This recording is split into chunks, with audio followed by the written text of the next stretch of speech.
Là, on a le premier smartphone pliable qui vient de la marque Royol.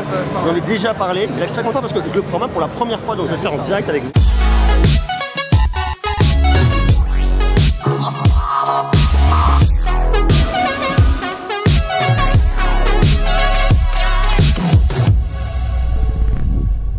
La vidéo d'aujourd'hui est sponsorisée par Wondershare. Je vous présente leur logiciel qui est très intéressant et juste après, je vous parle bien évidemment du Royol FlexPay et beaucoup plus de choses à Vegas. Aujourd'hui, je vais vous parler d'une solution qui est très pratique, d'un logiciel hyper pratique pour créer, modifier et exporter vos PDF extrêmement facilement. Pour ma part, j'ai vraiment souvent galéré pour créer des PDF. Comment les créer, comment les exporter et surtout, une fois que votre PDF est déjà créé, comment le modifier. Il existe bien quelques outils pour le faire, mais PDF Elements regroupe vraiment le meilleur de toutes les fonctionnalités en un seul et même logiciel. Et ça, croyez-moi, c'est franchement très pratique. Vous pouvez créer des PDF à partir de fichiers texte, fichiers Excel, à partir d'images, à partir de plein de formats différents. Laissez-moi vous montrer comment ça marche. Voilà le logiciel. Alors vous avez plusieurs options principales. Vous pouvez modifier un PDF. Vous pouvez créer un PDF, le créer à partir de pages HTML, à partir d'images ou à partir d'autres fichiers au format texte. Vous pouvez faire aussi du traitement par l'eau. Vous pouvez modifier un formulaire PDF, convertir un PDF déjà existant au format Excel, Word, PowerPoint, etc. Ça c'est super cool.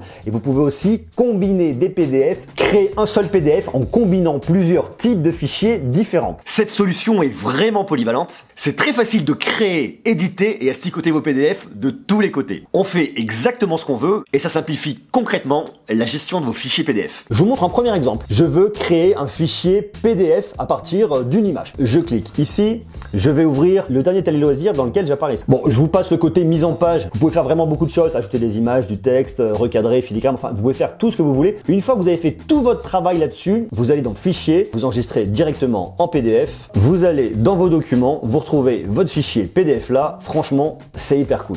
Autre exemple pratique, j'ai déjà un PDF et je veux le modifier. Je vais donc m'ouvrir un PDF. Là, par exemple, j'ai le règlement d'un concours. Là, j'ai accès à tout mon texte que je peux modifier très facilement. Modalité de participation, je viens et je modifie.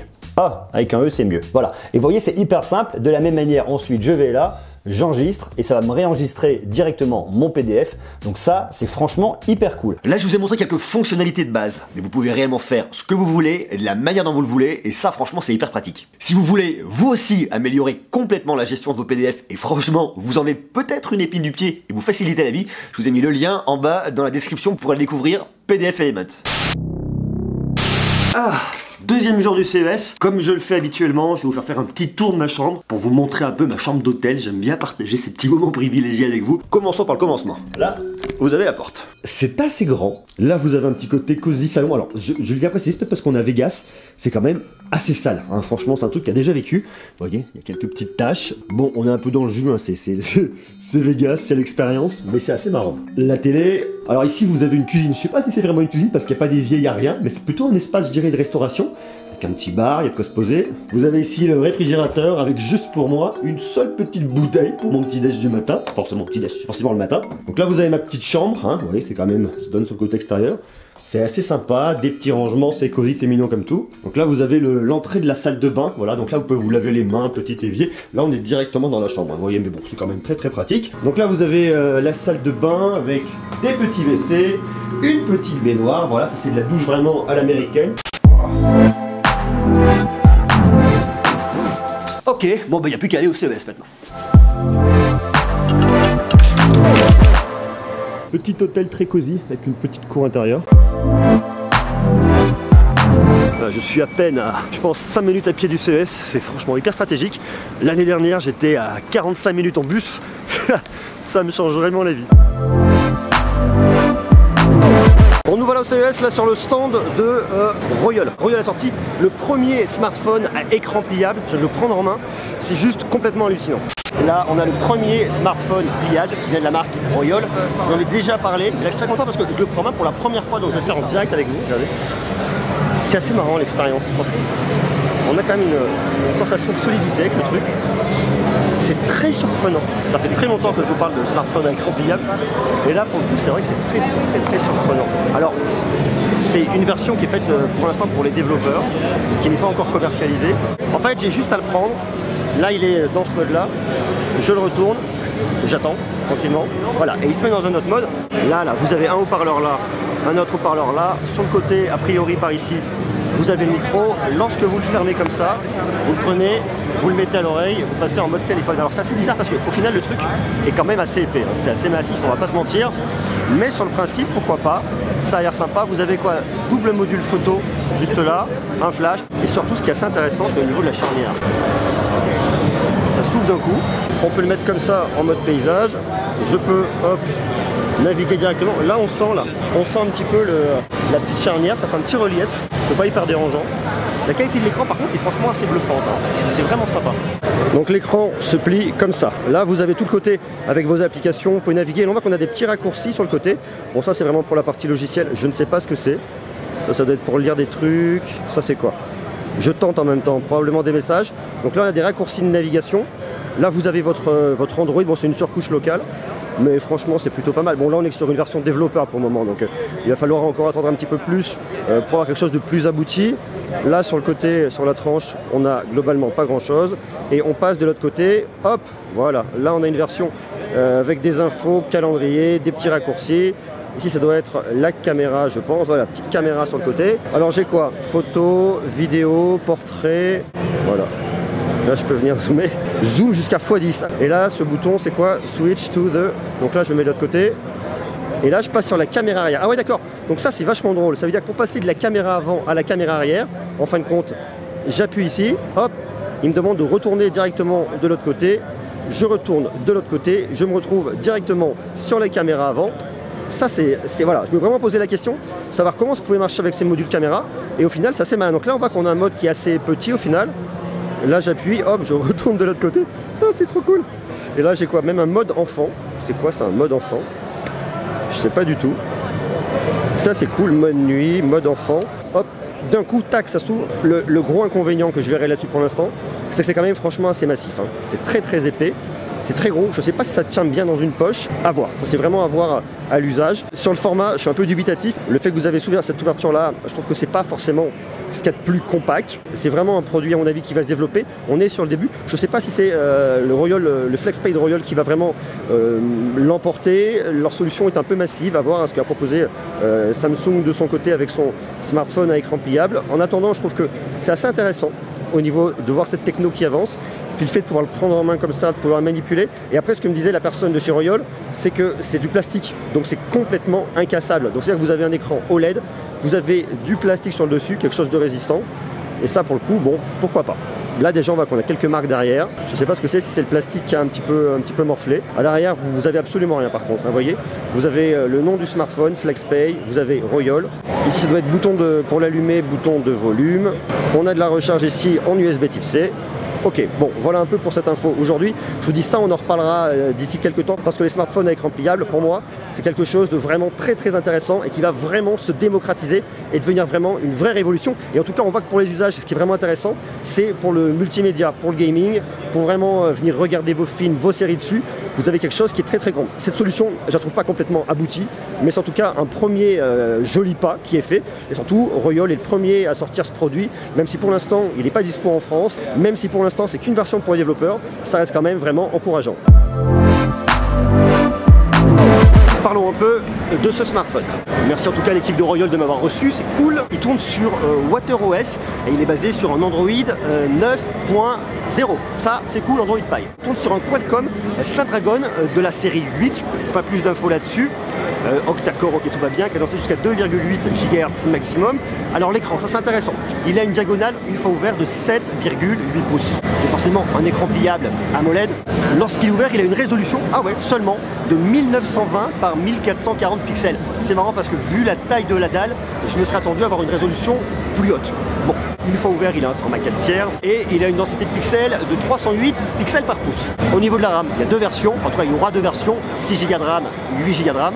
Et au niveau du stockage, 128 Go ou 256 Go. Et vous allez pouvoir monter le stockage grâce à une carte micro SD. Vous avez un double module photo à l'avant parce qu'à l'arrière, il n'y a absolument rien. C'est un peu ça qui me gêne avec ce produit, mais je vous expliquerai juste après. Vous avez un double module photo, 16 plus 20 mégapixels. Vous avez une ouverture de f1.8. Ça peut être cool. Il faudrait le tester dans d'autres conditions. conditions que celle du CES parce qu'ici il y a des lumières partout donc c'est compliqué de se rendre compte. Vous avez de l'autofocus, vous avez une stabilisation optique de l'image, puis vous avez aussi un flash LED. Bon voilà, ça c'est toutes les infos que j'ai pu glaner sur ma petite fiche. Moi ce qui me gêne un petit peu là-dedans, c'est que quand il est complètement vert, on a uniquement qu'un seul même grand écran. Au dos, vous avez absolument rien. Donc au fait, on a toujours l'écran, on a toujours accès à l'écran. Et je trouve qu'il y a un dos qui est très grand et qui du coup n'est pas utilisé. Et c'est un peu ça qui peut me gêner. À voir si la solution de Samsung est plus intéressante, le Galaxy F, le Galaxy X. C'est vraiment la question que je me pose parce que ce que je me dis, c'est qu'effectivement votre smartphone une fois ouvert, vous ayez un grand écran, ça c'est clair, c'est la base. Donc dans tous les cas, ça marche très bien. La différence en tout cas avec le choix de Samsung, c'est que lorsque vous le refermez, vous avez les écrans de chaque côté. Je trouve qu'il y a un côté qui est bien intégré, l'autre un peu moins joli. Je ne vois pas l'intégrer de switcher d'un côté et de l'autre parce que la partie où vous avez module photo, c'est forcément un écran qui est un peu plus réduit. Je vois pas l'intérêt de se mettre sur celui-là plutôt que sur l'autre. Voilà, je trouve que ça perd un peu de son sens. Ce que je trouve plus intéressant à voir effectivement lors de la prise en main avec la solution de Samsung, c'est-à-dire qu'une fois plié, les deux écrans sont complètement fermés et vous avez un petit écran de 4 pouces et demi, me semble-t-il, en façade. Là pour le coup, vous avez accès, je dirais, à des notifications, à quelques messages un peu rapides, des SMS, mais le grand écran est complètement préservé à l'intérieur. Du coup, il y a un vrai intérêt à cet écran-là. C'est un petit peu, voilà, les deux gros points de différence. À voir également, je trouve que la charnière est assez épaisse. Après, j'adore vraiment l'effort qui est fait, j'adore vraiment la techno. Je trouve que c'est vraiment l'avenir du smartphone, des écrans toujours plus grands. Pourquoi? Parce qu'on voit qu'on regarde plus la télé, que je dirais le multimédia est devenu aujourd'hui un des premiers usages du smartphone, au-delà de l'appel, du SMS et probablement de l'email, mais le multimédia c'est vraiment série juste après. Donc il y a un vrai sens pour du gaming, pour regarder du Netflix, du YouTube. Pour moi, c'est un vrai sens, c'est un vrai basculement. La télé à terme va disparaître, peut-être exister avec des écrans pliables, mais va vraiment disparaître de nos pièces de vie principales et va être remplacé par différents écrans. Ça va être sur un réfrigérateur, sur une hotte, pourquoi pas, comme Samsung a pu le présenter, dans votre poche, ou pourquoi pas une télé avec un écran qui s'enroule. Enfin, ça peut avoir un vrai sens. C'est le vrai début d'une nouvelle ère, d'une nouvelle révolution, et c'est vraiment intéressant. Donc je sais pas, dites-moi vous ce que vous en pensez en commentaire. Est-ce que vous êtes d'accord avec ce que je viens de dire? Est-ce que vous préférez cette solution qui se plie comme ça? Et est-ce que ce produit, une fois qu'il sera vraiment terminé, fini de développer, vous pourriez succomber et vous pourriez l'acheter? Le smartphone à écran pliable, c'est vraiment, je dirais, le dernier gadget pour faire parler d'eux. En fait, ils fabriquent beaucoup d'écrans. Ils intègrent les écrans sur un espèce de chapeau avec un haut de forme. Vous l'avez aussi sur des t-shirts. Bon, ça, le wearable, c'est plus un peu pour rigoler, même si c'est des choses effectivement qui vont se développer dans les années à venir.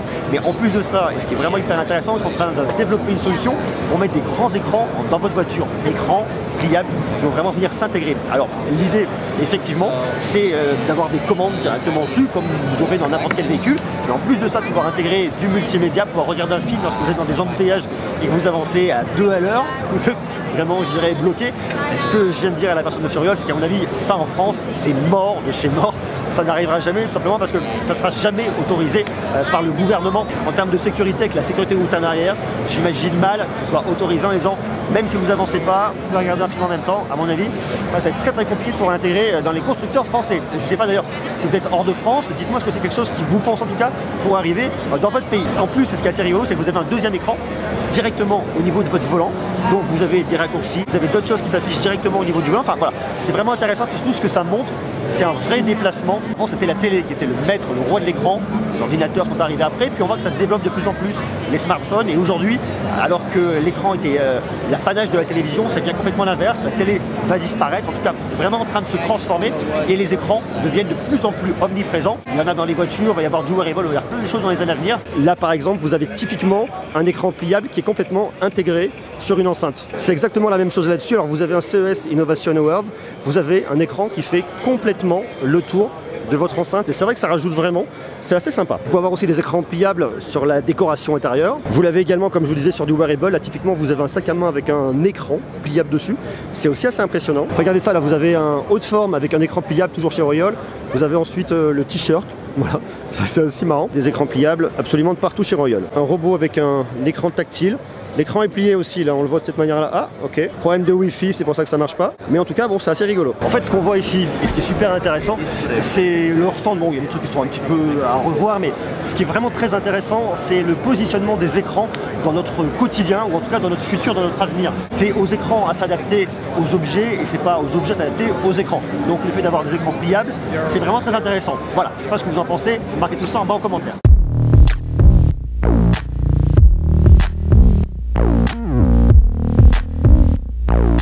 Je sais pas si vous vous souvenez, l'année dernière j'avais fait une vidéo justement sur Walker. Alors il avait pas de bras, il avait que des jambes, par contre il descendait super bien les escaliers. C'était vraiment très impressionnant et là il prend une forme un peu plus humanoïde avec ce qui ressemble à une tête, a priori, des bras, enfin voilà, on va avoir des fonctions beaucoup plus avancées. En tout cas, si vous vous souvenez pas, retournez voir ma vidéo du CES de l'année dernière parce que la fonction de marche était vraiment impressionnante.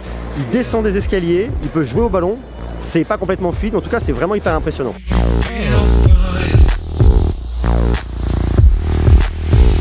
Au CES, sur des trucs un petit peu what the fuck, là vous avez un drone volant qui peut inclure un humain dessus, donc ça je me demande ce que ça donne, et surtout en termes d'expérience, ça doit être complètement fou.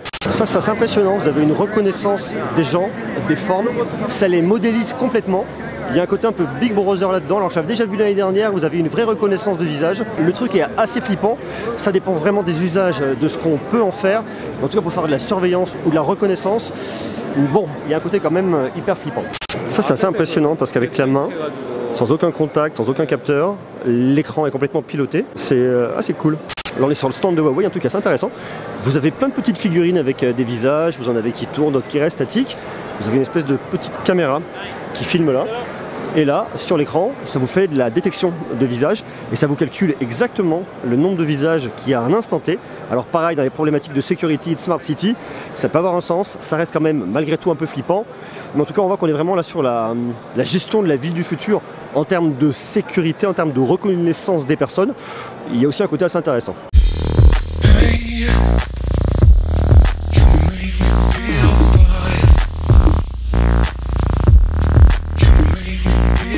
We are here on Korea booth. Woo! And we have some traditional drinks. Yeah, 막걸리. Napoli. 막걸리 사랑해요. Yeah, it's nice. Nice? Okay. Nice. And what about the food? This is Yeah. Korean rice cake. Okay. Okay. I will try this one. I will try it. And And this after, is also Korean biscuit. yeah, And this is Korean cake. Korean cake. Have you tried? Yeah. Oh, how about that? Good. Yeah? Yeah. Wow. Yeah. Yeah. Made in Korea. Yeah. 사랑해요. Thank you. On est avec Léo du Café du Geek. Là on est sur le stand de la Corée. On visite un petit peu la Corée, on fait du tourisme, on peut le dire comme ça. Il y a plein de startups coréennes, ça a l'air assez intéressant. Alors on parle beaucoup des startups françaises, mais pourquoi pas voir un peu ce qui se passe du côté de l'Asie. Focus sur la Corée du Sud. On va regarder un peu et à mon avis, il y a des trucs un peu cool. Il y a des trucs cool, il y a des trucs cool. On y va. Alors ça c'est rigolo, on a une solution de réalité virtuelle. Alors on a le casque, elle effectivement elle voit des choses et puis on a en plus derrière des manettes, des contrôleurs pour vraiment aller plus loin au niveau de la sensation de VR. Et là en fin de compte, elle est en train de conduire, c'est quoi ouais, une espèce de tractopelle. Bon là typiquement c'est peut-être pas ce qu'il y a de plus fun comme ça que le tractopelle, mais c'est assez marrant. Donc là on est sur des lunettes qui permettent de faire de la rééducation pour vos yeux, pour vraiment mesurer le niveau de stress de vos yeux, voir un petit peu où vous en êtes et pour vous permettre complètement, en regardant des vidéos en adaptant, d'ailleurs on a Léo là qui a son casque qui est très beau comme ça permet vraiment de faire de la rééducation, ça permet de faire du bien-être pour vos yeux, récupérer, se soigner, c'est beau, c'est pratique, enfin en tout cas c'est très pratique, donc ça c'est plutôt cool.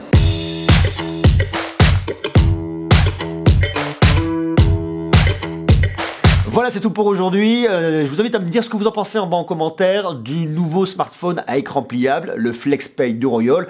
Et je vous invite aussi à voir mes autres vidéos du CES parce que franchement, il y a plein de choses intéressantes, plein de choses rigolotes. Comme ça, on reste ensemble. D'ici là, soyez sages. À demain, prenez soin de vous. Ciao.